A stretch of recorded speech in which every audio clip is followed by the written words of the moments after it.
Hello and welcome to This and That. I'm Dave Lees. And I'm Jonathan Byer. Hi. And this is the skating lesson where we have a passion for figure skating and break down all the things you need to know. So if you're new here, please consider subscribing below and ring that bell so you know when we upload new videos. And if you like this video, please like it. Be nice to us. Not like those judges and those callers lately about those sit-spin combinations. So mean. It's so mean, those people. Jonathan, this was kind of a fun event this week. Fun, interesting, I was unexpected. having a blast. Yeah. You were. There were some music choices I know that people need to ask you about. So let's start in. Let's talk let's talk about the music choice of the weekend. We cannot forget to talk about this. So yeah. Let's talk about your favorite skater from Japan. Go. Okay, so here's the thing. She has been relatively unknown to, I mean, I know we've seen her like name around from Junior Worlds, but like even when we recapped the Junior Grand Prix final, I think she was only an alternate last year. So at first she comes out and you're like, oh, this should be lovely. And she's with Shoma's coach and all of these things. And then the Una Voce Poco Fa, like jazz scat sound effect, country jamboree remix happened. And it actually, like, I pretended on Twitter that I was like outraged, but it was actually one of those musical moments that just rarely happens where it is so funny to me. I was just like crying, Dave. Like, and she's matching this weird sound instead of like da da da da. She does some weird like just some horrible weird slide thing, and she lunges into it. I was like, you are indeed hearing this goofy music, and then at the end with some of the sound effects. Then I thought, okay, but it was fun. I get it. I'm assuming it was the same girl that did Gabby Daleman's Carmen. That was so odd. But I'm being serious. Like, it's that same kind of thing. But this, to me, was even funnier.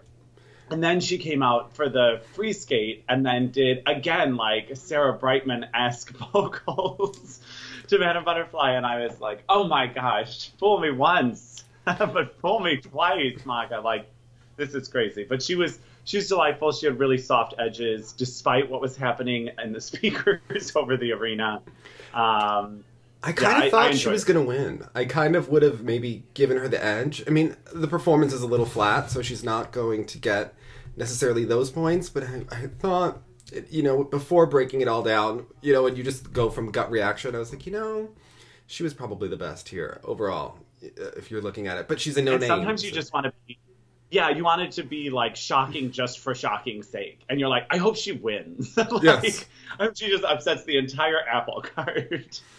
So, I mean, the PCS, like, I was a bit confused, actually, by Elizaveta's high PCS, maybe, on some of those things. But Maka had, like, really beautiful qualities. But, yeah, the performance aspect, you couldn't really give her the PCS because she has really lovely skating skills, but she just needs time. But it'll be interesting because when she goes to Russia, she's in Russia next, right? I think. I don't. Sorry, I did that thing again. And what's her middle name, Dave? What's her passport number? What is her favorite color? You know? Yeah, exactly. I'm guessing blue, but okay. Like, I only have so many notes above. I didn't expect this girl to be a star. I wasn't focused on this. I know. We didn't prepare. But I just think, like, it looked like in her next field, she has a pretty good chance, if she does what she did here, she has a pretty good chance of being in that top mix. This could be a real surprise element. So here. I think I'm thinking about going to the Grand Prix final, actually. But where is it? Is it Vancouver? Oh, gosh, yeah. And when? Let's go, Dave. In December, when it always is. Anyway. Anyone have miles we can borrow? Okay. If you have miles we can borrow, please. The skating lesson at gmail.com. Anyway. I'll pay the taxes. Yeah. Okay. So, who was I even talking about? Oh, I'm so sorry, Dave. I totally just took you right off. But you were talking about Mako. Oh, yeah. So, this Grand Prix final. So, Mako is currently leading. Who knows how she will do at her next event. But you have to admit, Medvedeva is, you know, at a little bit of a loss right now. You have to think Tuktamysheva is on track to make the final. Satoko, Kauri, and I would anticipate Zagitova making the final, although she hasn't done her first event yet, unless, you know, something crazy happens. So you start to look at, like, you know, Evgenia probably has to win her next event to really secure a spot in the final. And it seems like something she could do, but it's not a sure thing. No. Because, like, I don't know.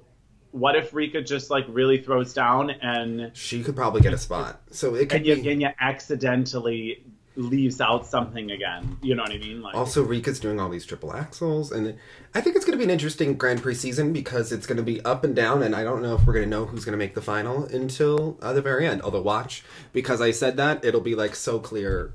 It'll be so obvious who's there. Yeah. You idiot. Look at these idiots. Yeah. And then we'll have a fan that'll be like, look, on October 28th, they said this. And you know what? You're idiots. It was so obvious. So thank you, Evan. Anyway. Yeah. Amazing. So, yes, let's... But, Dave, to be honest, I really prefer, like, a total jumble. Yeah, I do too. It's exciting. It needs... I think what's exciting about this season is that there's a little bit of the changing of the guard and it invites new blood. You know, sometimes for so many years, especially in the ladies, and even in the men a little bit, it'll be like the same people right at the top. And then no one kind of graduates for about a 2.5 year period. Well, and then some people don't live up to that graduation. You know what I mean? Like, Brezhnev, like, maybe this actually now encourages him to up his game or something like that. You know, Mariah Bell, maybe this encourages was kind of within a range here. Yeah. So, I don't know, we'll see. Yeah, well, let's break down Tuktamysheva. I think she won this event. She was definitely one of the favorites coming in. She's definitely also had a resurgence this year, which is exciting to see. You know, she's not always been my favorite skater, but she's always been one of my favorite personalities. There's a distinction between the two, and I find her to be a very exciting skater, even if it's not always the most aesthetically pleasing. But she also has some of the best personality and performance on the ice, which is one of the reasons we all watch, to be entertained. So... I think in terms of like performance, you know, in her interpretation, sometimes it can, you know, how to score her becomes a little bit more challenging. But what did you make of her here? We saw a clean triple axel that the judges were very split on in the short. It went from -1 to +4 in the GOE. So what did you think about it and the judging of that element? Well, the quality of the element was, I think it's one of the nicest ones I've ever seen her do, certainly in recent years. But I'm sure that, and it had beautiful trajectory, beautiful height, like everything about... Had height and distance. Takeoff, Takeoff and landing. Beautiful. I would say it was rather effortless. Yes, nothing before. So she gets the 3 bullets, right? She gets our first 3 bullets, if you've watched the judging videos. Which I have. The only deductions I think you could see, and maybe you could give her a 4th bullet, you know, rewatch for the musicality or for... but she's not going to get the creativity. Anyway, the entry. So let's look. She does not have the entry into it, so I would probably deduct about a -1 for that. It is a triple axel. You also have to keep in mind what they're doing and how rare a triple axel is in the ladies' event. So maybe if you could take a -1 or a -2, that's kind of the judgment call where you would probably take a -1 because it's triple axel in the ladies. Like, what are you expecting? You know, and there is an element to this that's relative to the field. You know, even though it's not necessarily written in the rules, that's why we have... It has to be. There must be perspective because in the same way, like, I don't know, I find it hard to believe that that was a -1. No. That just seems really ridiculous. Maybe the +4 is overdramatic because of the lack of entrance, but for certain a +2 or 3, I would have thought we were right there. And I would think maybe you would... So let's say we start from a 3 or 4, right? The only thing that I would think you deduct is -1 for the entry, and then the landing is maybe a -1 if like it's a little bit of a swung. It's almost a double free. You know, she really skirts around on that edge and doesn't check her hip out quickly. And I think, well, you know, maybe that's a -1. You know, the posture and the landing is not ideal, so that would be a -2 overall. But you start from a 3 or a 4. And that's a +1, +2 jump, so I don't really understand the -1 there. How did you all judge that element? What do you think? So, I don't... I thought it was great. Yeah, it was great. Just so confused. Yeah. Elizaveta, Empress, your triple axel was in the short program. Through the crown, and she's wearing the crown. It was funny. The thing about her is, like, I think momentum and really affects her more than other people. And I mean, like, actual, like, career momentum and like self-esteem, because I just had a feeling once the short went well, it was that kind of feeling where you're like, she's in the zone. And you just know she's going to be fine tomorrow, even though it was close. Like, it was very close.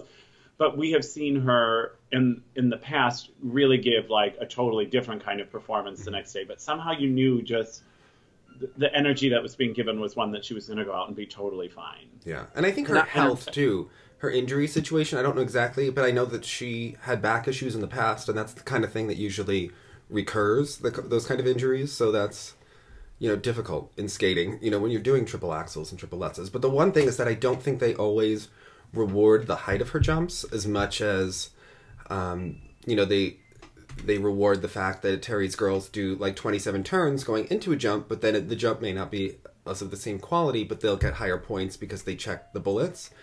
But really, I do think that... But as you were discussing, the entry should be one of like the side bullets. Yes. Right? Like, that's not even one of the main things in some of these smaller, tighter, tightly rotated jumps.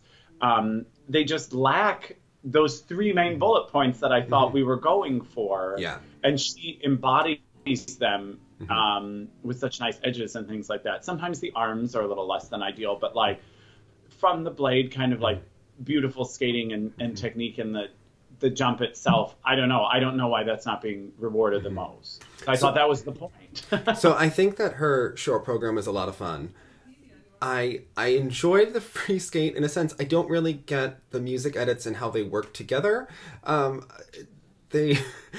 don't know if maybe the editing isn't the best between them. It's not as seamless. Just her jumping that reminds us of the early 90s. It's also like the cut and paste music medley. Like, which does come from a choreographer, and it's the same one that did Lona's Celine Dion edits, which are also a little bit strange. So, yeah, that just comes down to that. Yeah, I don't know if they think that like sometimes audiences have like a musical ADD. So they're like, okay, we can do like a slower section, but hurry, change it, because otherwise they're going to get bored. But actually the result of like unrelenting changes and just kind of posing around, unfortunately, if I'm being honest, some of the free skating, like I found myself checking out on occasion. Like some skaters, you know, it really does like end right as soon as it begins. But this was, I was like, oh, it's still going. Oh, okay. I wonder how many more jumps she has. So, not that it's painful, but it's just, it was easy for me to check out. I think she's definitely on an upward trajectory. I think she's on track to make the final, likely make the world team, and I think that's exciting for fans and for her career. You know, everyone loves a comeback story, and she's someone that's certainly put in the effort and really, you know, move forward. And I think she's got a good chance. I would still like to see her do something a little bit different in the free skate, maybe bring back that program that was so successful the first season, or tweak the music edits or something. It could be better, even with, you know, limitations in movement quality. I think that there's still a musical piece that can bring out all of her that we haven't found yet. Like there's something that can...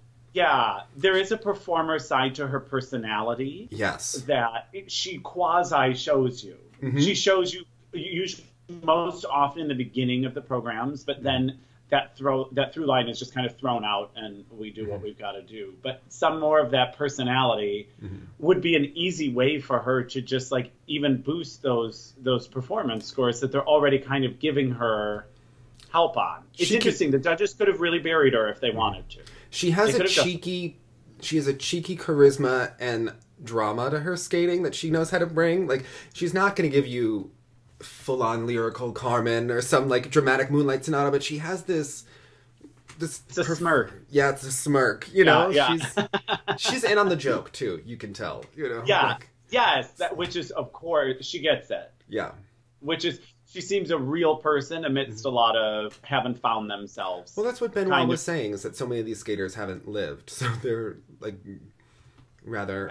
And part of that is the culture of the actual sport. Part of that is just also legitimately that age, you know? Yeah. I hated when I was in my, like, late teens, early 20s, like, would say things like, but you haven't lived, or you haven't experienced this kind of loss yet, or something, and you're like, oh, that is so rude. And then suddenly you're like 15 years older and you're like, Okay, I got it. You know what I mean? And no matter how much you teach someone, you can't emote it until it's ready. And she has it. She's ready. She just has to be encouraged. Yeah.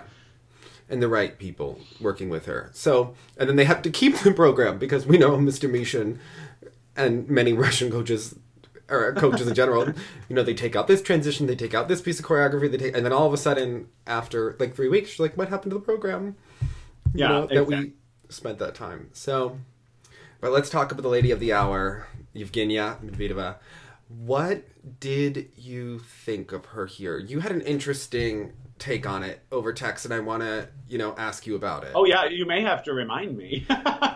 You said privately, you're like, I think it may all be for naught. Like, you're not sure if it's over. I'm not sure. I'm not sure. And just talk about what you're thinking. Okay. And then I'll talk. This is why I was late to the show, Jonathan. I was thinking about her in the shower for a long time.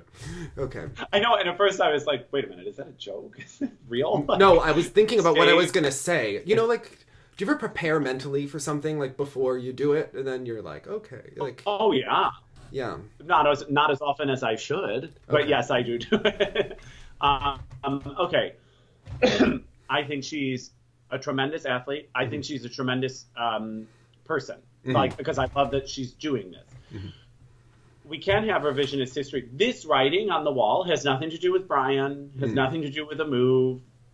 This has everything to do with what was starting to happen last fall. You see what I'm saying? It's like sometimes when, like, presidents change over, and on day one, you're like, look what they've done. And you're but you couldn't say it last year. I mean, she has a big fan base that's definitely behind her. That's correct. And it's great because I am also a fan of her. I'm just saying that you also have eyes. I also have eyes and experience watching the sport and seeing what this looks like. Trajectory does. And it's same thing, you know, it's a tough one because I see them addressing it. But in order to address it, you also have to expose it.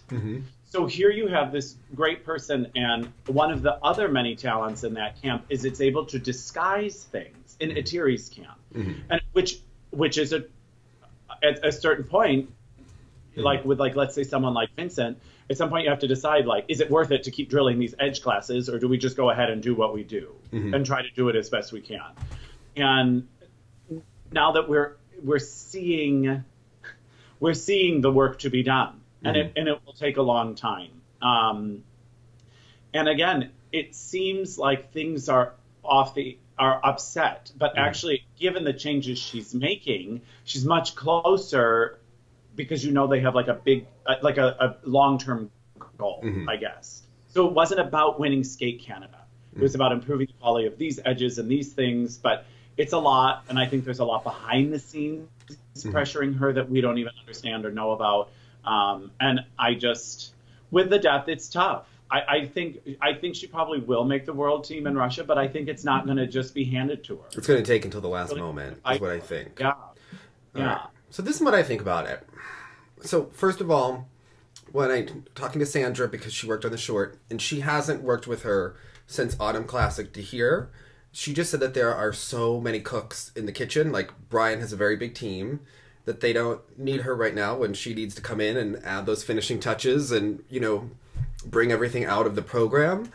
She'll be brought in, but they're not there right now. They have to be so focused on the technique and what's going on, like the meat and potatoes of this. And you could tell that the jumps are being reworked. I think one thing is that it's going to take time. Like, there's always that thing of what percentage are you competing at versus what you practice at. So she's trying to make a lot of changes. Now is the time she would revert, is the minute the competition starts, is the reversion time. And we do see that because you even see in the practices, we saw a really great practice video of her doing a double axel triple loop at the cricket club. Then you see her in the practice session, and it looks good, but maybe not as good as it did in the practice when she's completely free and relaxed, right? So now she's under stress and your body, tenses up. So you go back to old habits. She still looked better in the practice than she did in the competition. So hopefully at the next competition, she can compete there as well as she practiced at Skate Canada. To me, I think that would be a victory, you know, like in terms of like the percentage of the changes that we're implementing, and then the newer changes. They have to work on her skating skills. That's something that Terry really masks in all of her girls, but they don't really. And it's not the fact that they can't do difficult turns, it's that they don't have the edge quality to them, and that they don't have the flow over the ice. And you can't always see it unless you're in person, but the posture, and they really like would flail and get those edges around. And Evgenia would often add a lot of drama to her footwork sequence as she was working those edges, so you wouldn't realize maybe as much that she was doing this, especially if you... So her technique and her body was really ideal in like 2015, early 2016. If you go and you watch her videos, by the time she got to the 9/11 program, and especially to Worlds, she was already taller, and like the technique was starting to be willed, and it was not as natural, and you could start to see more and more weaknesses that needed to be addressed. By the time they got to before the Olympics, there were a lot of things that needed to be addressed, and then she got injured, and then she came back and really willed the Olympics to happen, but you didn't really notice it as much because you were like, oh, she's in competition and she's doing it, and she really did gut out everything. Like, she really did do her job in a sense of like what she had to do, but there's so much that has needed to be addressed for a long time. So the first thing is that how she jumps. She jumps with a lot of arms, and this is one of Jenny's pet peeves. They all do, yeah. And the reason, and she's always harped on the Russians, and people think we're picking on them, and we're not. But the thing is that when you want a long-term career that's longer than 2 seasons at the top, right? If you want a career that's longer than Tara's, you have to address certain things. And one of the things is that she generates her jumps a lot more from her arms than from her legs. And it's in a Terry thing, but Zagitova is from a Terry's camp, not there as long, and she happens to use her legs more. Evgenia uses her arms way more to generate that fabulous rotation that was really her hallmark, and that has been such a key to her success. But the problem with that is, as you get taller and more womanly and grow, when you use your arms, it lifts you up. It doesn't lift you up as high. Center of gravity is up. Yeah, of course. Your legs are obviously a much stronger muscle than your arms. So when you use leg strength and ankle strength, you get more height on the jump. She's not getting as much height, she's getting rotation. But when there's more of you to rotate, it is harder to get the jump around. You know, and that's why we're starting to see the carrots. And they're trying to have her jump more with her legs and, you know, have more of a balanced, you know... Which is what Elizaveta does, because if Elizaveta had jumped the way that Evgenia does, she probably wouldn't have even made it to her world championship. Correct. You know what I mean? Because her body never would have allowed for that kind of... She's jumping from her legs, and she's using the arms as an assist. Right. Whereas Evgenia was really using her arms. And that's why she got that fabulous spin and was able to do all those triples in a row, because she just had perfected that backspin technique. But she hasn't been able to get the harder quads and other things like that. And now she's never been able to get as high of jumps. So if you watch Gracie's, you know, triple Lutz, triple toe versus... you know, Evgenia's triple flip, triple toe, it's not as high of a combination. And you can really tell in the flip, if you ever notice, she goes in and she like sets her arms before she even sets her legs, which is the first key that... the arms are priority for her. Yeah, she sets it, and it's like a real... So they're going to have to work on that, and I think they're starting to. You could see they're trying to work on her flow and her edge, but to change her skating skills takes like a year, 2 years. I mean, this is going to be detail work in that class, and they do it every day, and she has lessons with Tracy, but you could tell that that's something that, and then to do it in competition, to skate in a new way, is going to take a lot of time. You're going to have to do shows, you're going to have to do a lot of competition. And I already see her applying that information. Mm-hmm. Actually, the amount that you can see already is testament to how hard she's actually trying to apply it. Mm-hmm. Because how many times have we seen moves and everything's going to be different and everything's going to be changed, and then you're like, this is just more of the same with a different choreographer. Right, like I don't see as much different with Jason as I do with Evgenia. Like I see a lot of changes with Evgenia already that you can... Yeah. In terms of the mechanics, in terms of... Well, and I think it's why it seems like a different kind of investment, because although some of Jason's limitations before may have been actual information available to him, there's also the ability factor. The applying of that information in a healthy way it seems more of an uphill battle perhaps than Evgenia, who will just go for broke. And she was also injured, so over the summer, and I think she had back and foot and, you know, all the other skating injuries that you get when you have something wrong with you. So she also looks to me sometimes like she's skating a little bit on the back of her heels, and I don't know if that's just an illusion. The costumes are terrible for her body. They really don't flatter her in the way that they could. I think they need to be reworked, and they don't really have a waist. But she's often had that problem. Well, I didn't know if with the new team also came new packaging that way. I think but it does have very much not to the old version. Yeah, well, there's a lot, you know, she's involved, her mom is involved. You have to trust your new team. If you notice, they just changed the hair. It looks a lot better. We didn't see that at the last competition. We see it here. So we're starting to see changes. She's starting to get the double axel technique. The triple loop has been, you could tell, a real struggle, which was one of her stronger jumps in the past. But that's something that's going to, you know, take time, although she's doing it really well now as the second jump in a combination. So I think all of these changes, I see the Lutz edge improving. It's not a clear outside edge yet. It's still a flutz, but I think that you could see that they're at least working on it in terms of the changes. Yeah. Which to me also as a judge, I will sometimes give you the benefit of the doubt maybe if I know that you do kind of floods, but I see you're getting closer. Yeah. I may err on the side of more generous with the call. Not that anyone was here, but... So the other thing that's a little strange, and someone, you know, people, coaches, are they being really hard on the sit-spin position this year? And I wonder if this is an ISU directive at the callers, that is something that we're not aware of. But I've started to notice that she got 2 Vs, and it had to be, I'm pretty sure, related to her sit-spin position, which is the way I would look because of the way that the caller picked out 2 of her spins. And it looks like relation to where your free leg is compared to your skating leg, that hip needs to be clearly lower, and hers wasn't always in even her Fradiani sit position. And I wonder if this is some directive that callers were given. I would love to know if anyone does know this, because we're seeing more Vs more and more in the spins for someone, and she does hit all 3 basic positions, but it's, are you going to credit it?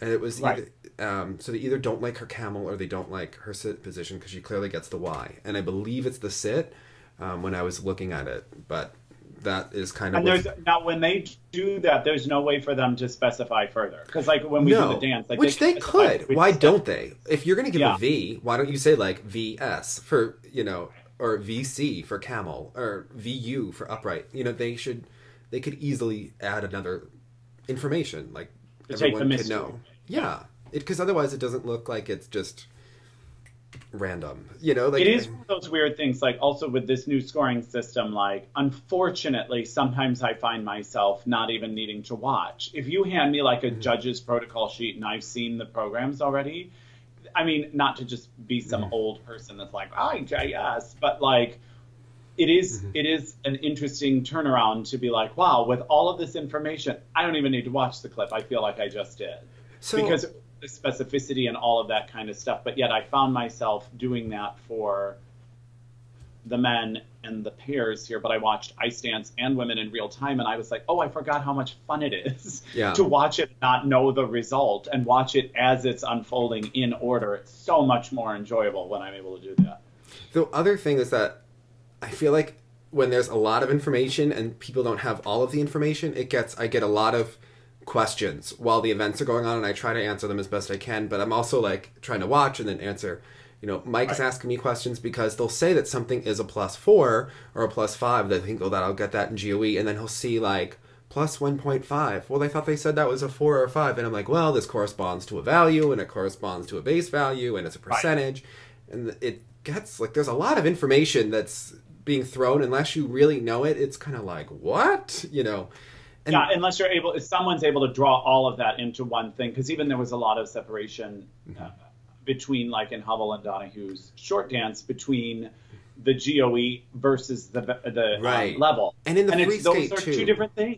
People don't even understand. And I have a feeling the other thing that really bothers me, that I think the ISU should change, but they are so obsessive compulsive and perfectionistic about things, that they will, when they do the standard choreographic lift, why do they list it as a level 1, and why don't they just list it as choreographic lift and then assign the GOE to it? Because when you list it as a level 1, it looks like a mistake because we paid attention. It looks like they've done something wrong. Yes, I agree. And then so then I get a million questions. Well, they only got an element that was 1.1, and why are they getting high GOE? And I'm like, well, everyone gets this thing. It's level 1 for everyone. Like, stop. Just call it a choreographic lift. Like, you are making my life hell. Right.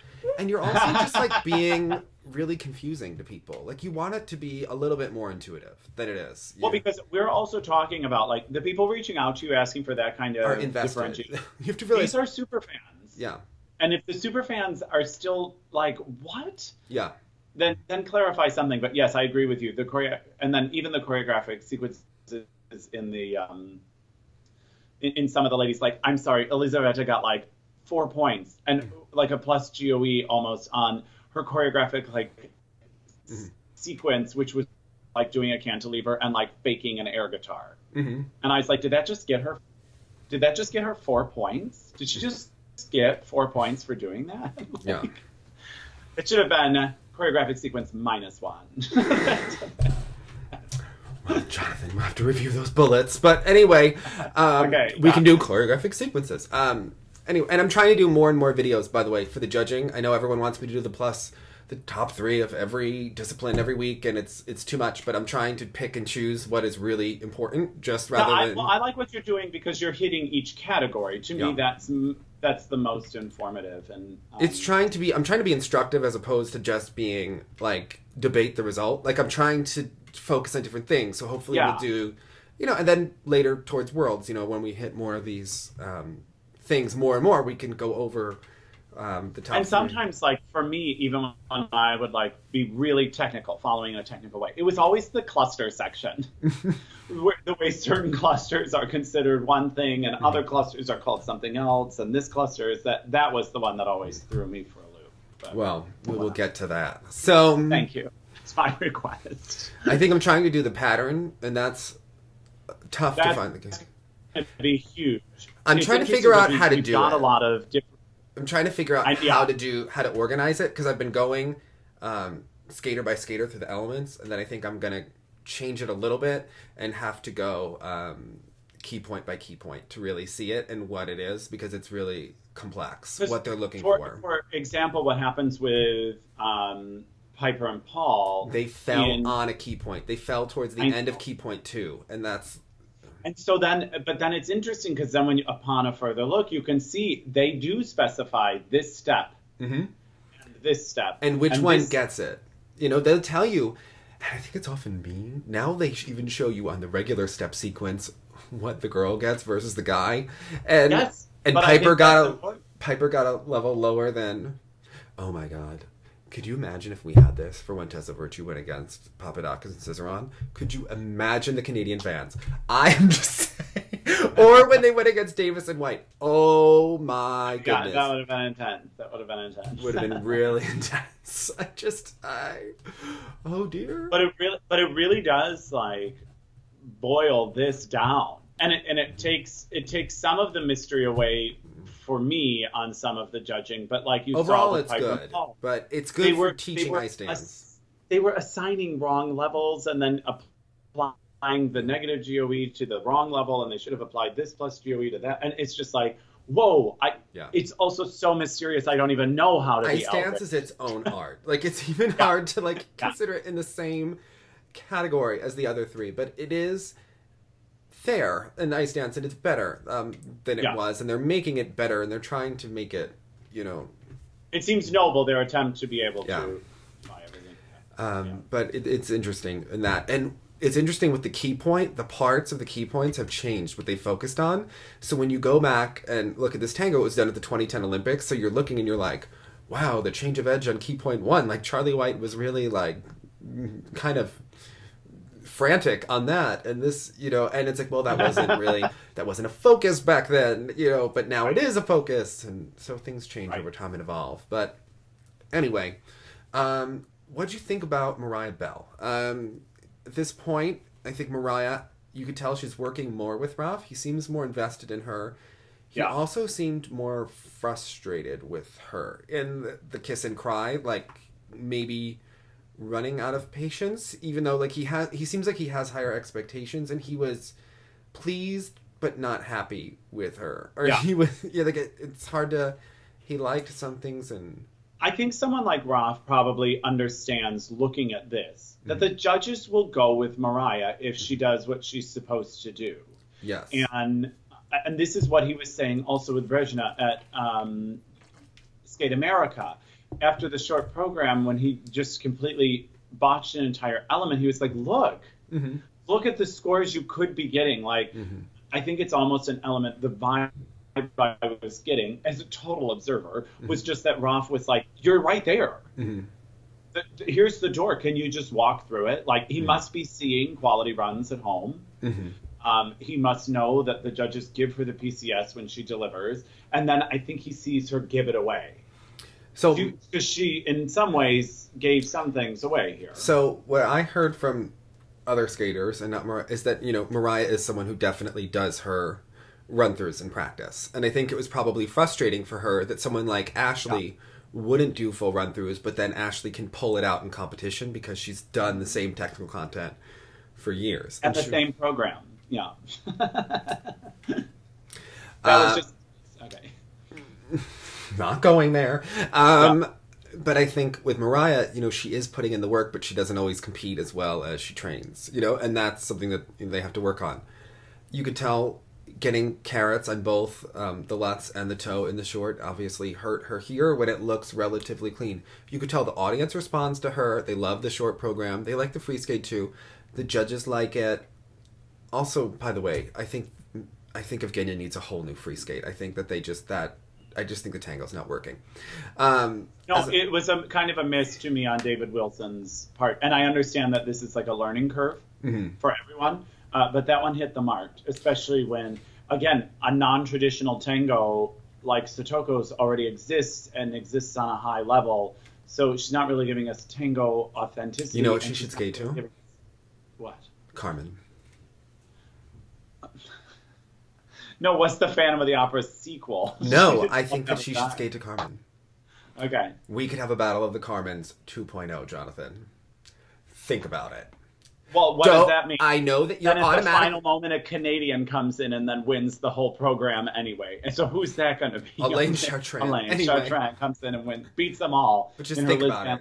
Think about how much the Russians would go nuts if there was a David Wilson Carmen versus Zagitova. Just think about how many comments Evan Perelstein would be leaving down below, okay? Like, this would be, he would be on it, okay? Just telling you. Yeah. We read those YouTube comments. Okay, so, all right. Interesting. Yes. Interesting. I would be there for that. And also, the guy, I don't know where he's from, but he's a very big Atari fan. He's either like from Argentina or Spain or something, but he's a very big Atari fan, and he thinks that he thinks that we're just haters. So, anyway, great. He often has choice words for us, so he's always on the verge of being blocked. But anyway, when so going talking about Mariah Bell, the free skate to me is not as good as the short. I think the short is much more what she does really well. It's in her wheelhouse. But yeah, those elements have to get around. Yeah, she has a light, effervescent, joyous quality to her. And so when they capitalize on that and her smile and she just radiates, I feel like she skates better. And I feel like I, as an audience member, engage with her a bit more. And it goes into the jumps like jubilantly, like instead of this kind of free, emo, skating while sad, you say that, like it's a little bit that is less becoming of her and doesn't take advantage of something she has to offer that some of the others don't. She reminds me of Jenny a lot in her like performance, where you wouldn't necessarily like want them to do an introspective piece. You want to like have them do something. Jenny's calling card piece with time clearly became Chicago. It was bubbly, it was effervescent, it had pizzazz, you know. And at the same time, you do want something to develop, but then when you see the developmental program, sometimes you're like, it's all right. But them having done that program will now make this joyous program even better. Yeah. They just really hone in on what they do best. Yeah. So very upright in those jumps. Yes. Like like very like wow, like I will give her that, and she does have like a bit of a quicker rotation happening to her. And they tried to make the jumps a little bit smaller, but I think it's leading to under rotations. They tried to make them smaller to be a little bit more consistent, but now we're seeing under rotations, so it's kind of like a balance with her. I think she's on track to make the world team, but she needs to deliver a little bit better. And what do you think about Star Andrews at this point? It's you know, she's starting to be in real competition. So where the potential we see, she's not delivering. Obviously, it's a big jump for someone who didn't even go to Junior Worlds. And they said it was because of senior, but she didn't have a consistent lots. So that they tried to play gamesmanship there. Do you think her current situation is going to stay? That's kind of like, where is this going for me with her? And well, this is a little bit, sometimes this happens where, again, the USFS just goes overboard. She had like a also, fun showing that was her very parents successful. knew how to market her too. I mean, she was someone who went viral, and it's hard to not pay attention to someone who went viral, and hard not to. That was so long ago, and they actually separate themselves from that narrative quite a bit. Like, I not maybe probably Johnny and Tara bring it up, but like I haven't. It doesn't seem to be as referenced as it. I mean, NBC showed it on TV they showed it. They did. Yeah. Okay. See, and I'm not watching on NBC, so I didn't know if they were okay. So, I mean, it gets brought up. It's hard not to remember, like, this is the girl who went viral. I mean, yeah. Right. But I find that she doesn't sell her program, and she has the rather abstract free skate. But when you do something that's so different, you have to sell it, because if you don't believe in it, we're going to pick it apart. You know, like, we're going to pick it apart more rather than you sell it. Like, there are floor or teams... we sense an uneasiness that invites us to be skeptical with you. Yeah. You're telling us to be skeptical. Now, the packaging and everything in the short program, to me, is totally different than what's happening in the free skate. The free skate... And I don't mind. I don't mind what's happening in the short. I mean, I can have, like, personal opinions about certain things and certain rotations. Like, I think it's a little boring, the short, but I think, like, it's nice. You know, like, it's nice boring. You know, like, it's... Yeah, it's totally functional. And then And I don't mind that she's different in the free. That is not, like, I don't... Oh, I love different. I like it. But I'm working too hard as an audience member to understand what my takeaway is supposed to be, because it starts tribal. She doesn't sell it, though. She is not selling it at all. Because I don't think she knows what to sell, because I don't even understand what journey she's trying to take us on. Yeah. I'm just too confused from start to finish. Or is she not... Is she worried about the jumps? If she's worried about the jumps... is the program suffering, you know? And I think with her, with last year, she really loved, you know, skating to One Moment in Time, and it really worked together. And it's almost like fighting her, the free skate. But I think that the free skate has potential. She just has to sell it, you know? Like, if you're doing something that's so different and so out there, own it. Just own it and be different and be... But here's the thing. Here's what I'm gonna ask is, to own it means it is taking ownership, and I don't believe she is all skeptical. Did it come from her? You know, I don't believe this was her out of the box idea. Now, her skating to herself singing, like, okay, we had a couple of fun like zingers about it, but like at the end of the day, it invested her. Of course she was invested in the music and the performance. It was her own voice. She not only knows the music, she performed the music. See, but that's what I'm saying about the viral thing. Like, they do things that are attention-grabbing. Even this free skate, it's attention-grabbing. But if you're going to do it, you have to own it. She owned herself skating to her own music. I don't get why we put Whitney in at the end then. That was strange for me. Like, I thought, why not just go one singer all the way through? That was my critique with that. This, I'm like, all right, if you're gonna go for it, you gotta sell it. Look, the Duchesnays went tribal and they sold it. Surya went... And it's still an epic performance that I, to this day, go back and watch their jungle ice dance. And it's like, you just have to go in, but I believe when Christopher Dean did that program for them, right? I think so, yeah. Mm-hmm. Yeah, so...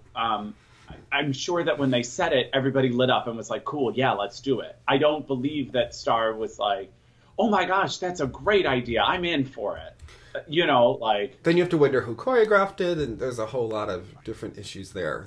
I think when she she needs someone to come work with her on the performance of this program. I think it's just not. Yeah. It's not coming out. You know, it's not bringing out what it needs to be successful. But they now have a lot of time. She's done her 2 Grand Prix, and unless they go to a Senior B before Nationals, she has a lot of time to get ready and to get these jumps and to be competitive there. And I think they'll make a run for it. It looks like there's a lot of work to be done. So many people, Dave, more than I have ever been accustomed to kind of across the board, did this back-to-back Skate America, Skate Canada. Now, in the past, I feel we have had like a team or two trying to like Michelle used to do it, you know. Travel. Do you think you'd be someone that preferred that back-to-backness, or would you need that time in between? So me personally, kind of yes, but it's tough. You have to be really ready, and you have to be in great stamina. Now, there's an advantage and a disadvantage to this, and as we transition into ice dance, I think this would be a great segue. If you go back-to-back, and you used to see Michelle would do 6 or 7 triples at Skate America, and maybe she would do 5 or 6 at Skate Canada. You're just going to be drained, and you're going to be exhausted from the one event to the next. It's a great opportunity to really plan out your season in terms of peaking, because it's kind of an awkward peak when you have these cycles where you get up and you really train hard, and then you have to come down, because remember, they're going since September for a Senior B, and then they go back, and then they go back up for Skate America, and then are you going to drop again and then go up and then go down and then go up for the final, and then you have a hold for nationals and try to get better, and then like you do need a little bit of breathing time, and you need time to really work on things if you want to get better and improve. At the same time, when we talk, the flip side of that is you getting all the Grand Prix out of the way. Do you now have a chunk of time before the final, if that's what you're destined for, to now really revamp things more than you would have been able to otherwise? So I think for like Hubble and Donahue, it's an advantage and a disadvantage for them. They get to get it out of the way, and they get to get Zach on board and everyone trained earlier, and then they get to work on things to improve. You know, like they come out pretty strong, but also their scores are going to be lower than the French, who don't even start competing until November, and then they don't, you know, and also some of these teams, the second event, the score goes up, because especially in ice dance, you're not trying to get triples and do that. You're trying to improve these elements, and the edging and the precision and the time gets better with all of the practice. You also need to put the first pancake out there to get the second pancake. But I think for them, their free dance score is going to be a little bit lower. You know, their highest free is going to be lower going into the final, so they won't have necessarily the highest seeding going into the final, and also people may expect them to be lower. They're always kind of having to fight expectations. And I think that they haven't nailed their levels yet, and obviously when you're tired and you go back-to-back events, things can get slightly sloppier from one week to the next week. And if there is something that you have to change, you know, that showed up at the first event that you weren't aware of, and the panel, let's say, picks you apart, you don't have enough time between the first event and the second event to fix it. Well, that would be the thing. If you're like, oh, this doesn't work, or this clearly needs to be changed, and yet we're like ingraining it yet one more time in the way we're not going to do it. It's kind of tough. Yeah. So you kind of have to take it what you will. I think for them, it's a benefit going into the final. They have a lot of... Look how much better they looked from Salt Lake to the Grand Prix. So I think that they will look a lot better. Now, there are people that don't like the Romeo and Juliet at all. I thought it got better from Salt Lake to here. There are some people who don't like it at all. What's your take on the free dance? Again, you know, I adore this team. I adore their coaching team. Yes. So it's like, what's coming next? Okay. But for me, yes, the performance of the free dance improved greatly from Salt Lake to the Grand Prix. And I think that there were adjustments made. It was much better. Do I think this is the free dance for them? No, I'm sorry, I don't. I think they went mainstream early, is what I feel. Like, did they... It did, you know, it was a bit, I guess, the argument about Virtue and Moyer from trigger word from last season, just because I felt like you have something more to give us. And I felt like this was kind of an easier thing for you to just do. It wasn't stretching. It wasn't, and not that it has to be off the wall, but this seems this seems like something I would have seen from them before I saw some of the other stuff from them. They've always had more of an edge, so I think they are trying to go. I mean, well, in the free dance, not always, but we have seen them have more of an edge before. Maybe they're trying to vary from year to year, but I mean, it's less of a character piece. It's in a sense, even Romeo and Juliet are characters, but it's more of a modern talk dance this out approach. With me though, because a lot of the other, if I kind of voice my like, this isn't doing. They've always been a very current team, right? Like, you think about their short dance to Push It and everything that was a little bit too pushed forward. But then, you know, the rock piece last year felt a little bit more current than other things that we see in skating. Yeah. In the past, they did that Bohemian Rhapsody. They did the I'll Put a Spell on You.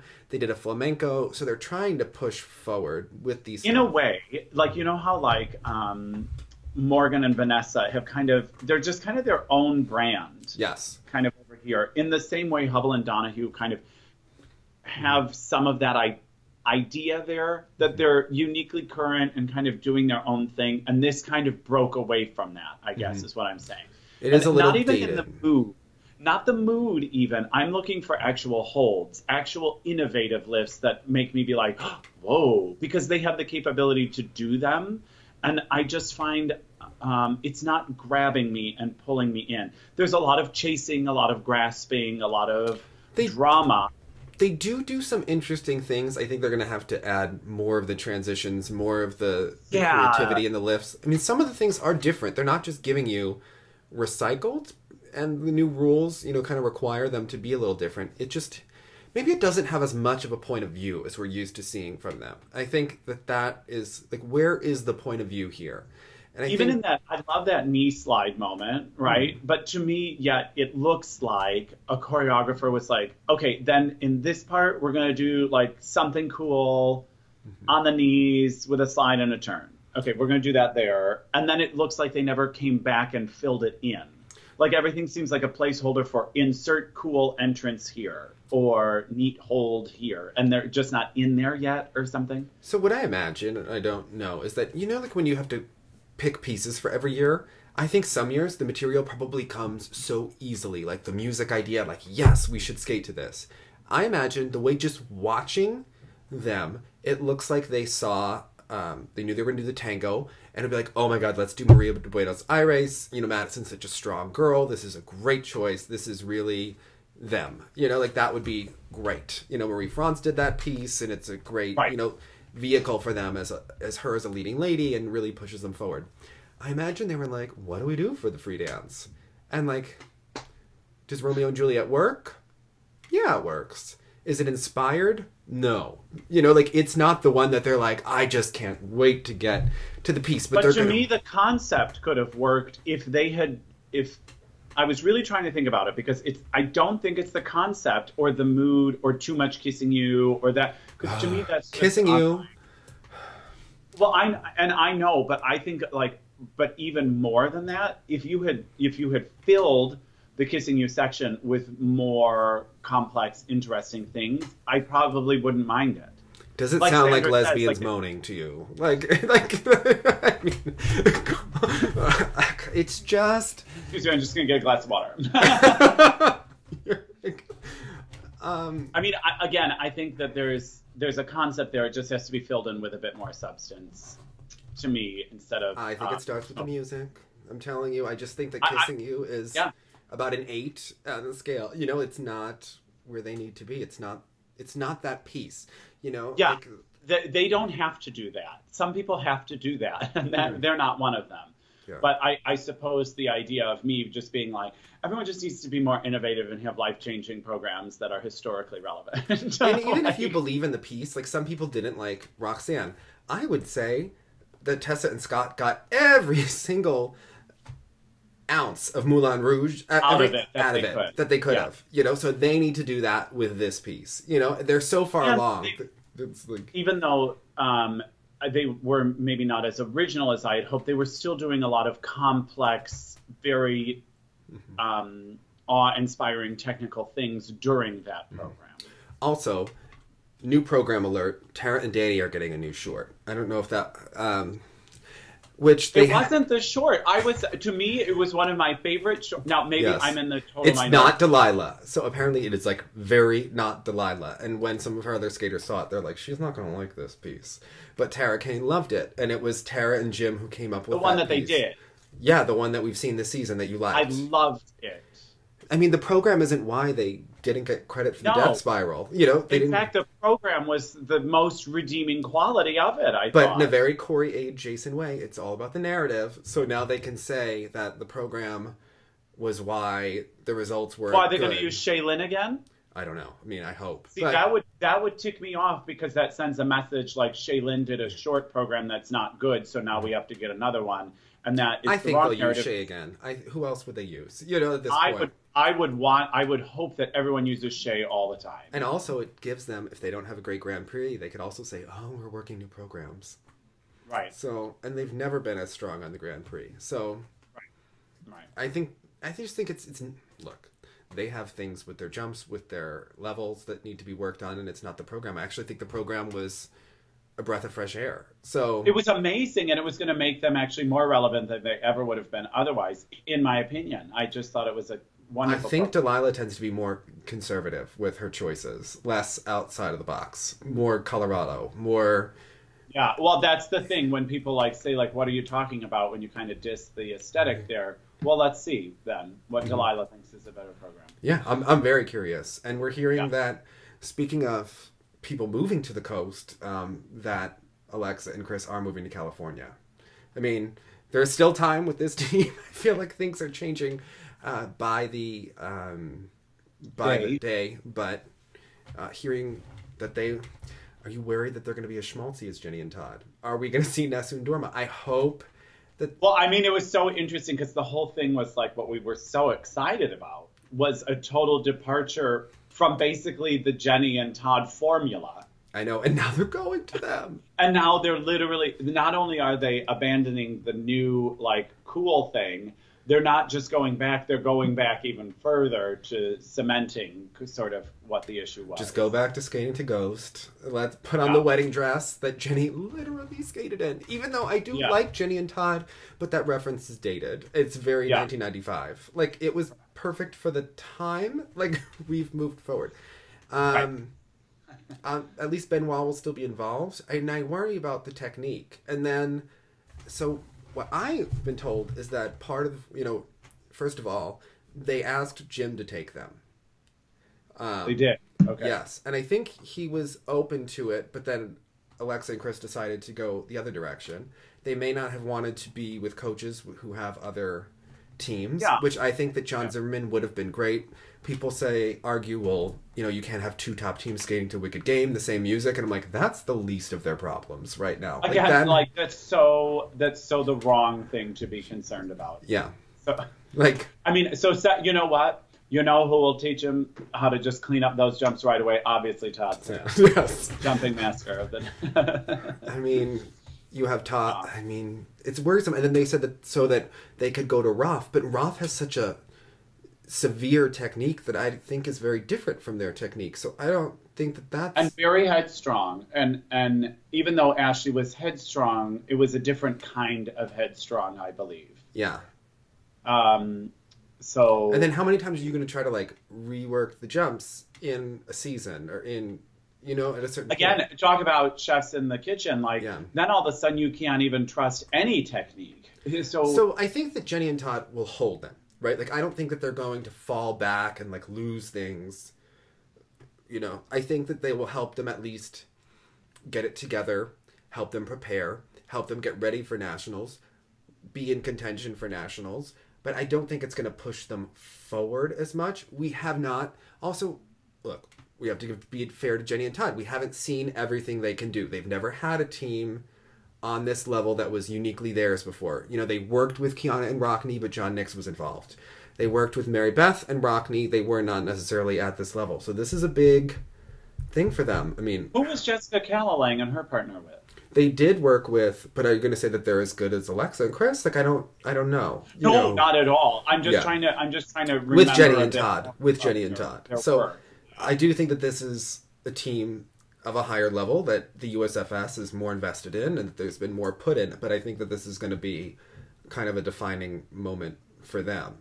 And I don't know. Do you see Alexa and Chris in California? That's so different for them, but maybe they'll like it. So what I see here is what the message being sent with this kind of move is: we're looking for someone to just get you through. This has a very, very much, it kind of screams temporary to me. Or is it what they want? I mean, do they want to be the focus and not be with their competitors, or would it help them to be with their competitors? But it doesn't seem like they want that.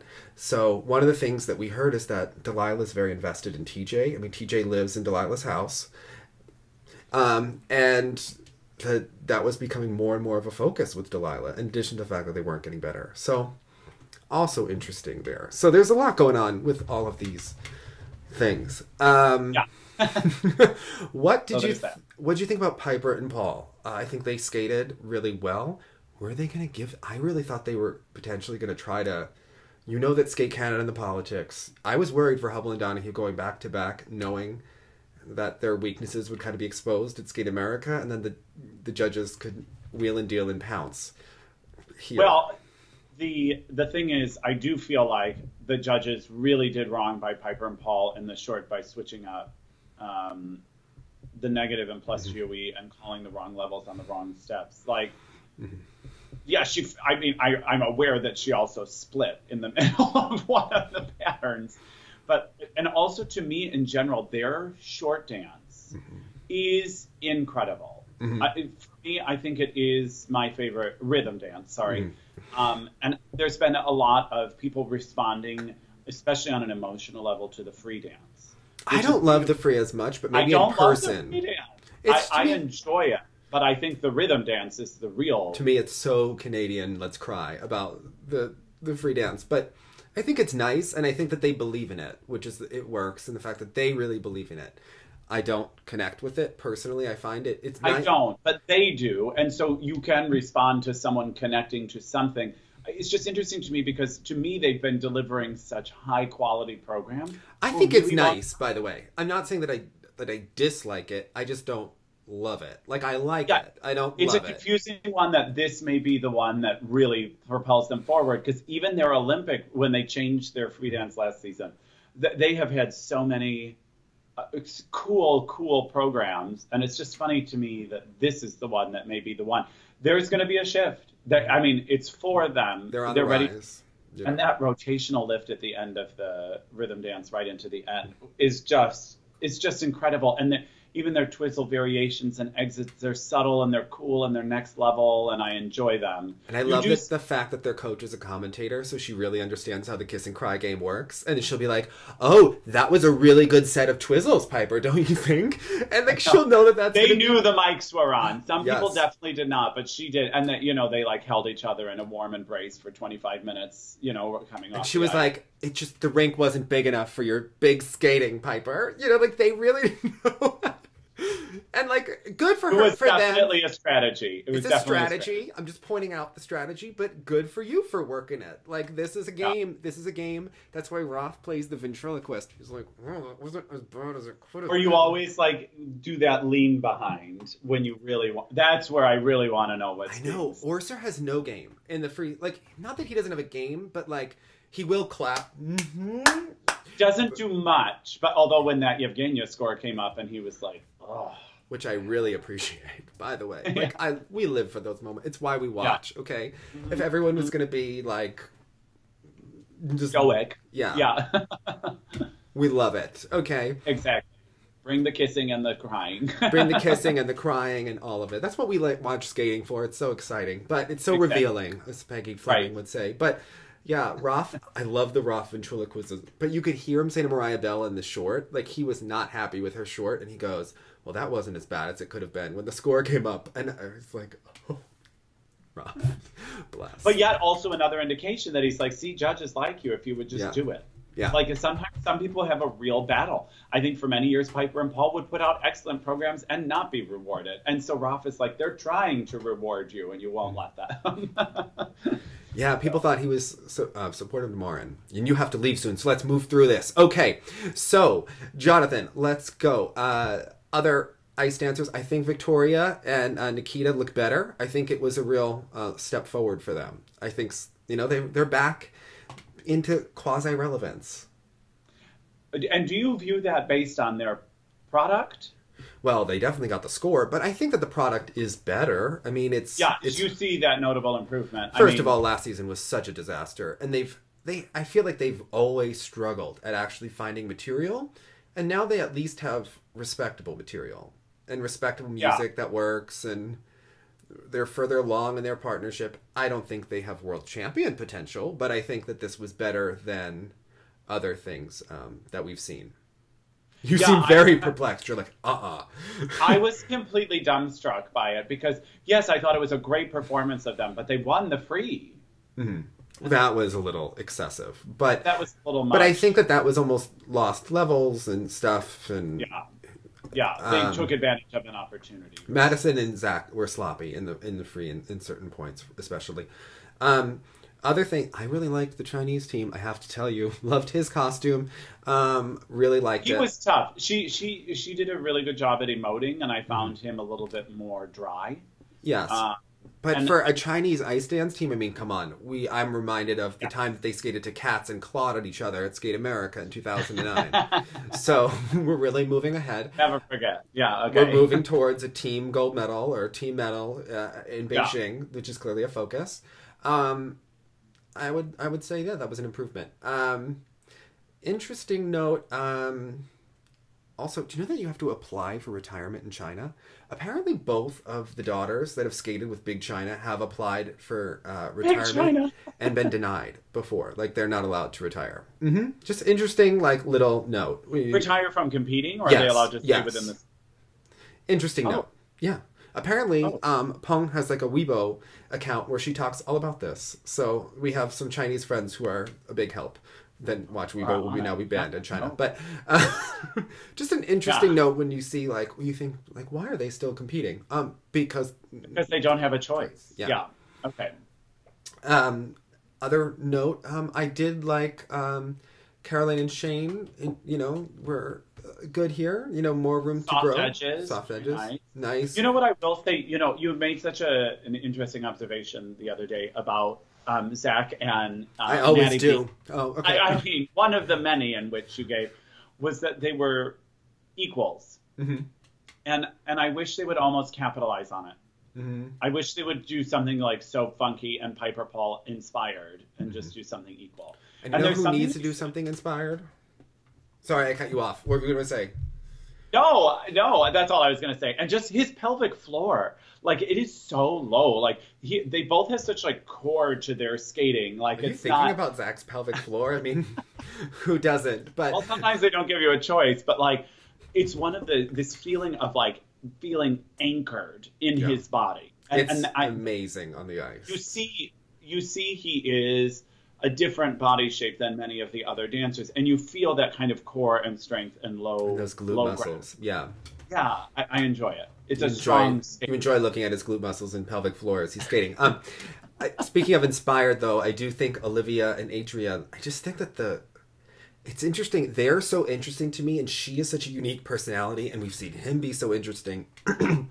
I think that this is like just a flat wrong choice. And I think last year The Natural Woman was also flat compared to she's so edgy and she could do so much and she's such a performer. This free dance is not as good as Olivia is, in my opinion. I think Olivia is a total star and that this is just like not...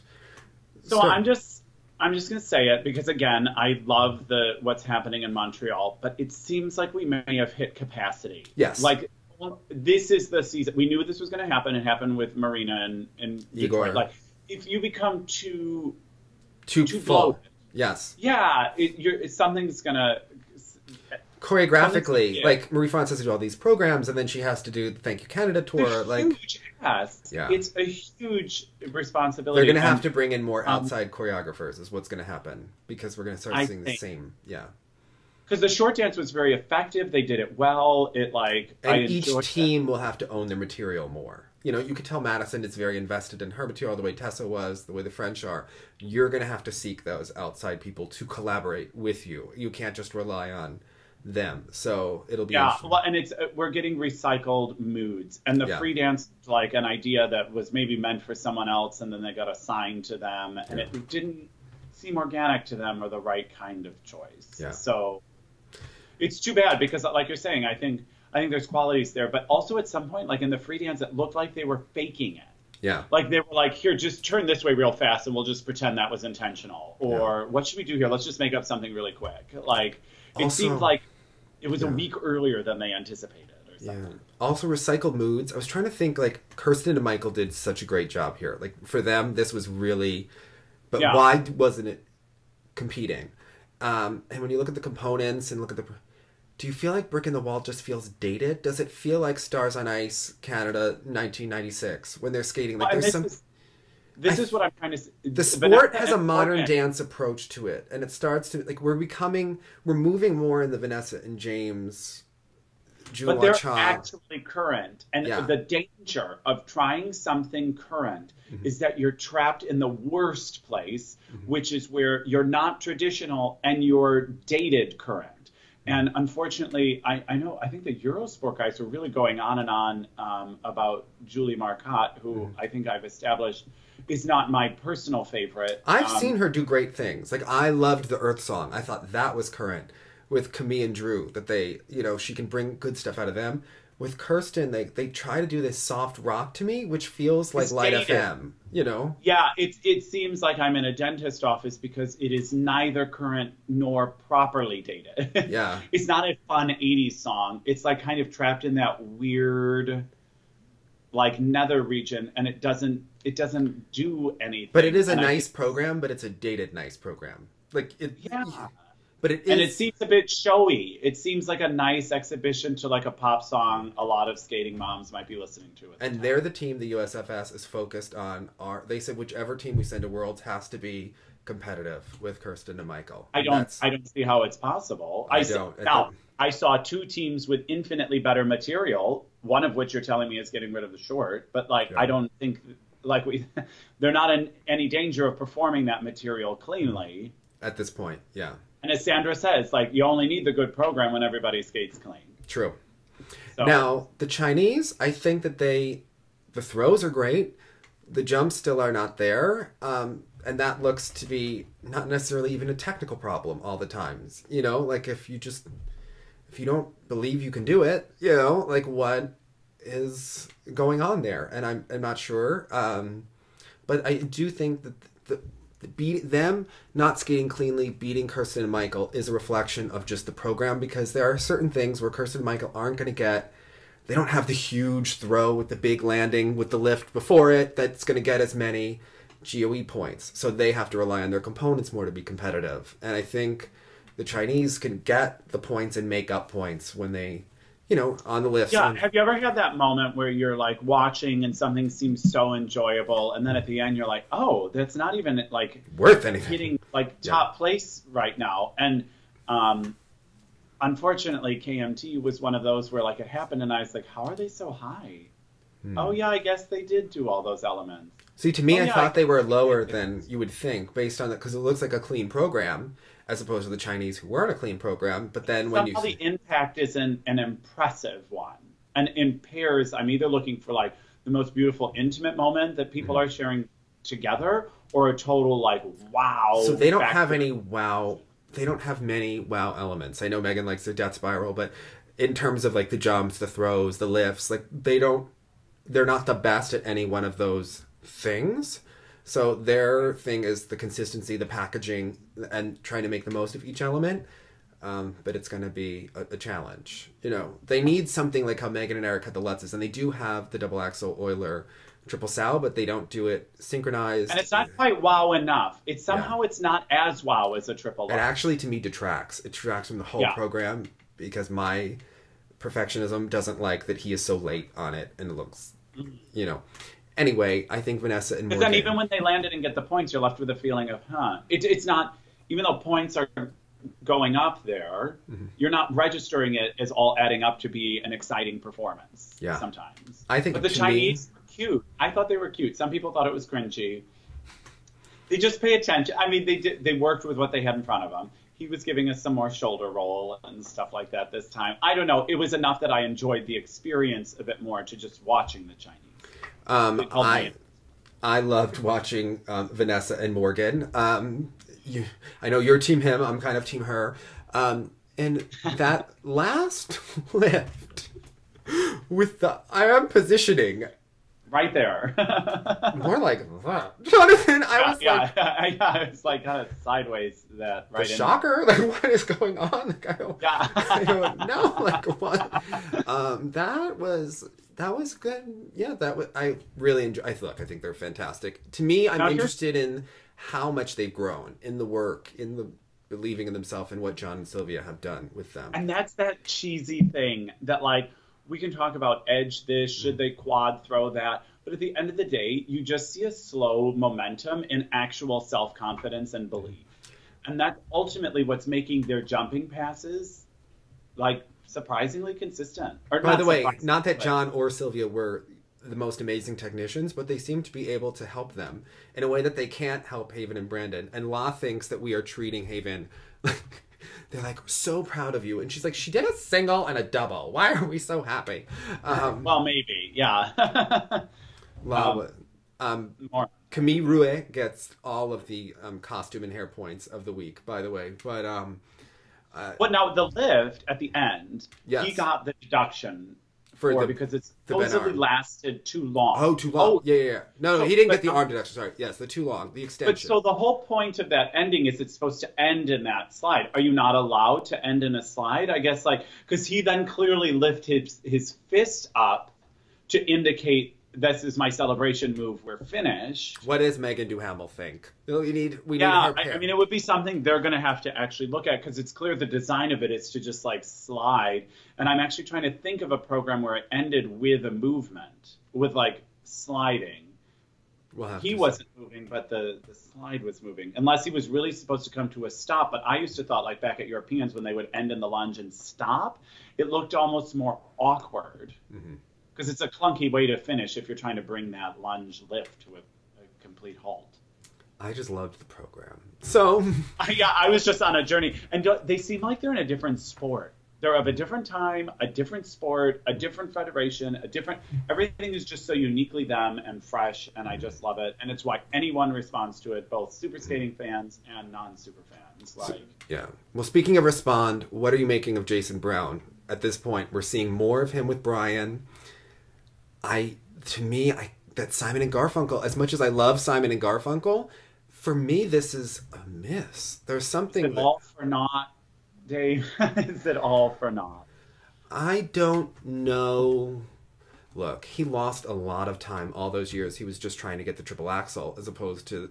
And then when he started doing the triple axel, it was cheated, and it's still not entirely consistent. Although I have to say the triple axel, triple toe in the free... was nice. Was a moment of actual, like, he has, like, twice given me moments. One time he showed up at Nationals and his jumps did have a bit more spring to them. Mm-hmm.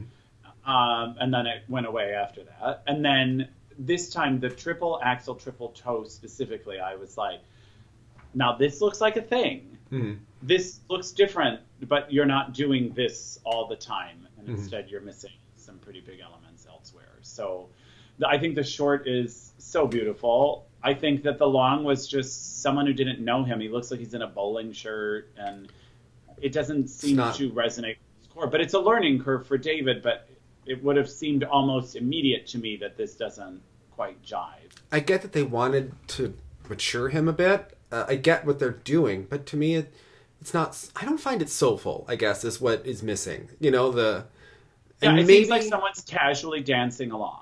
And maybe he never had that complete soul like Joshua Ferris did, because I think we always said he was more of a show pony. And they're trying to get him to emote more, like who Jason really is.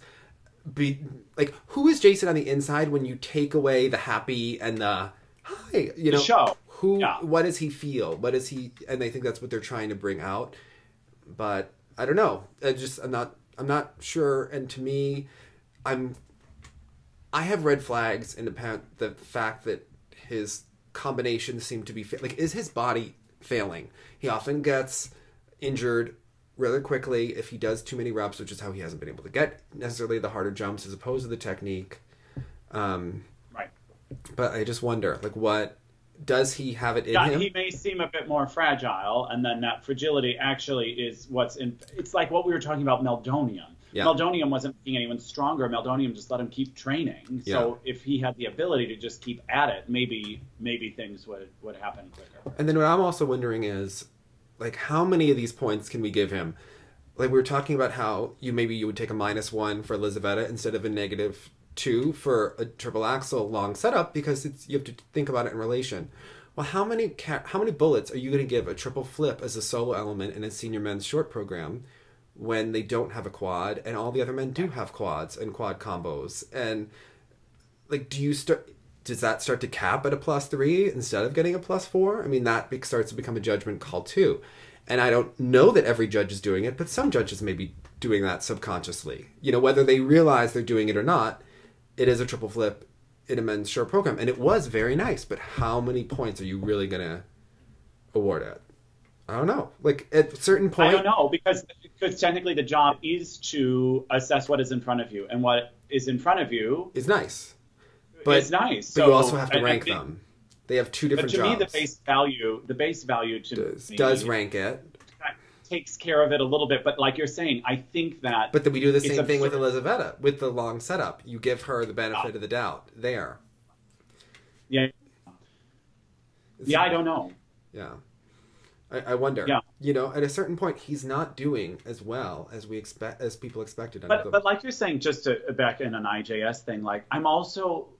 like, where are the extra points when it's in combination? Yeah.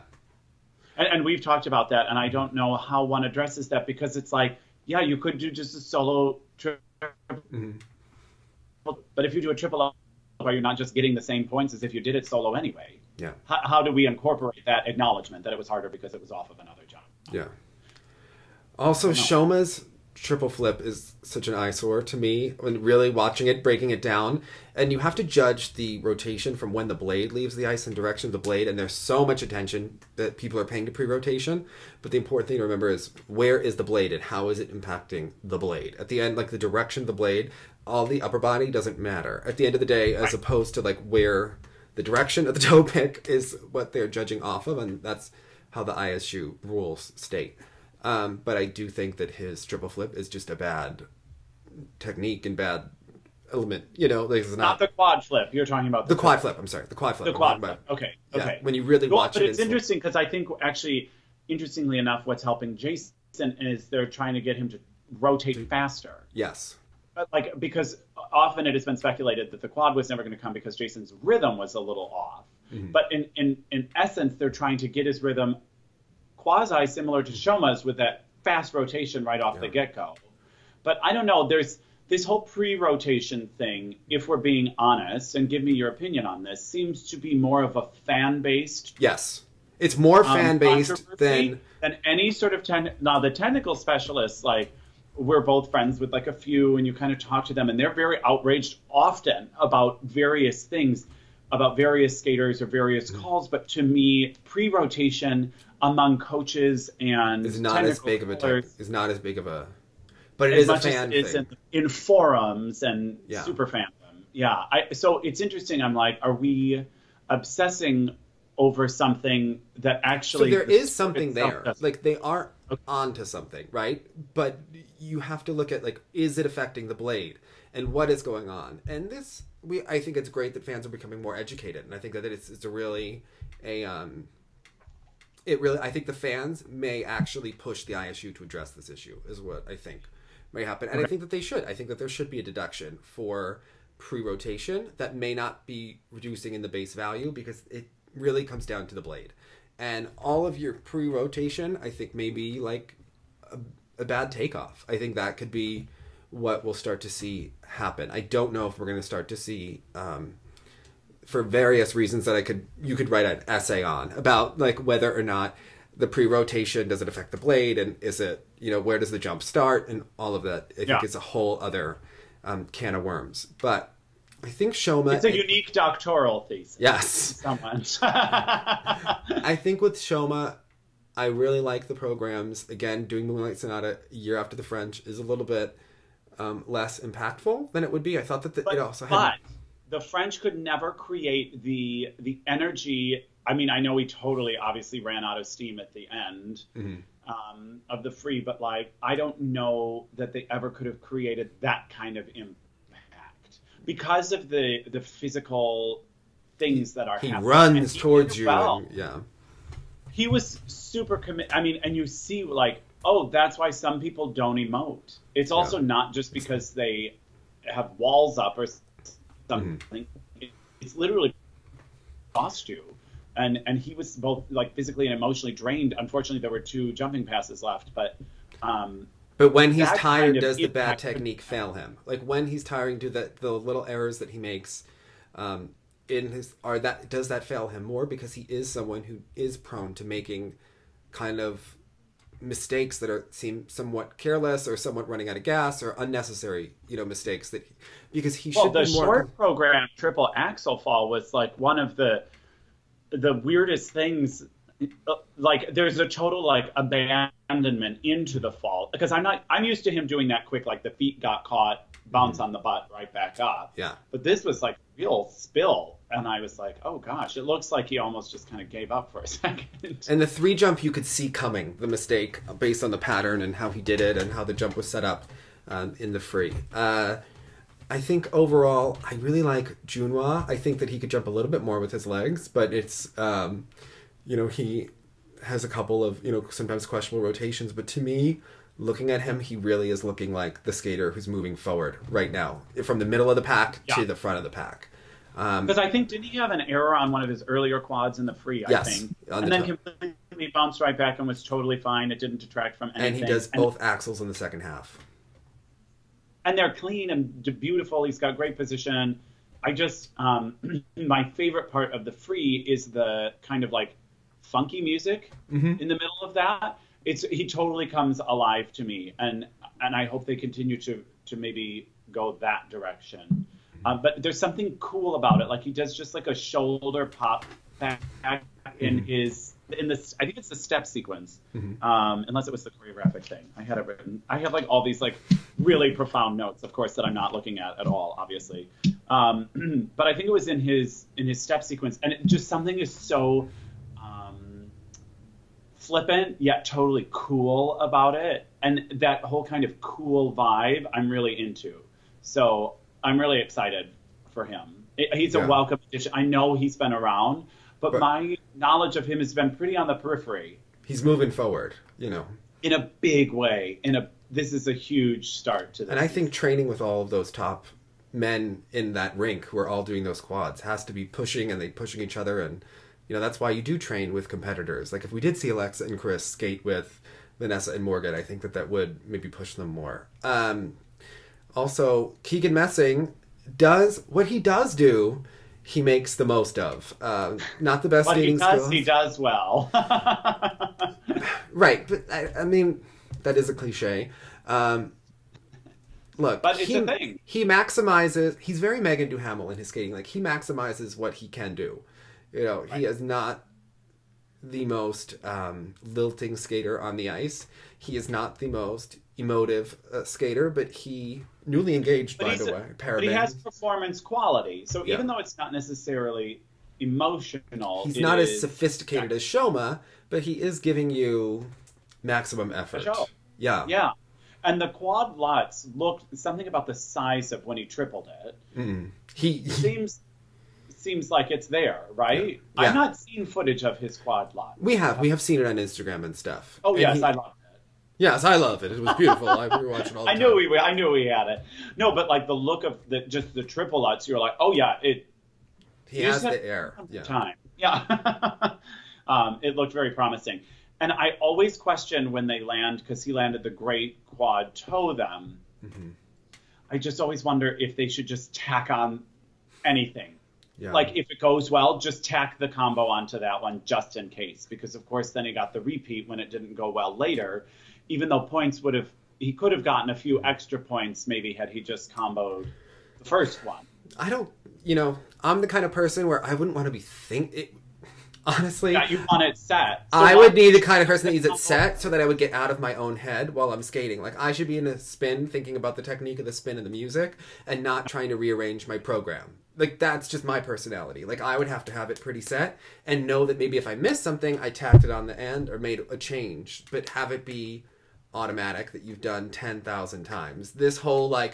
So then, given that, because I agree with you, I think too much fluctuation within a program gets you completely distracted. So then the question is, are you putting the quad toe, triple toe, or whatever it is, the first combo, just in case? Yeah, because I think it was a lot of points lost on a weird thing. Listen, I think he and Megan have worked out his points in his free skate to try to get the way they have, but I think that's why we're not gonna provide any insight for them on how to gain points. Yes, fair enough. Fair enough. But I think it was a really solid event overall, and I'm excited for next week. I think this is the Grand Prix is growing in interest for me and excitement. I think it's been a thrilling Grand Prix thus far. I'm not even exhausted or feel like it's an obligation to watch all of it. It's a joy and a pleasure to see where the cookie crumbles. Yeah. Well, what was your moment of the week, Jonathan? Oh, gosh. Okay, Elizaveta's triple Axel in the short program, because I'm like, old person who thought it was all over, but she's making a comeback. Yay, I identify with you. And then really... Morgan and Vanessa, specifically in between their combo spin and the lift in the free skate, they do a step sequence and he's got angles and lines and she is just like just incredible next level pair skating to me, was specifically that part. I think Vanessa and Morgan and also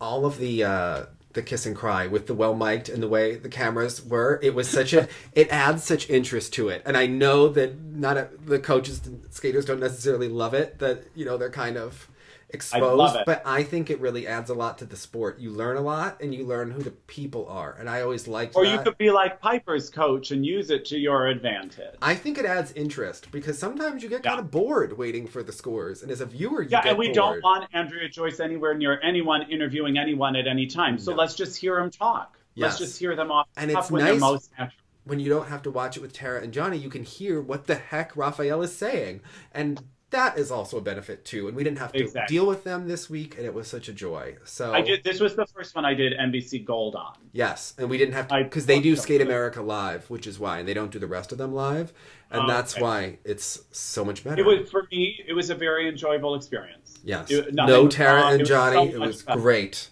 So much better than NBC, and so much better than Ice Network, obviously, because it worked. So. Yes. Well, as always, we want to know, what was your moment of the week? Remember to subscribe to our channel to keep in touch with everything that we have coming up. A lot of exciting things for you. And as always, remember to hold an edge. Get in touch with your inner haircut. Get in touch with what Brian Orser would make you do to look that much prettier. Hold an edge and look sexy. Bye, guys.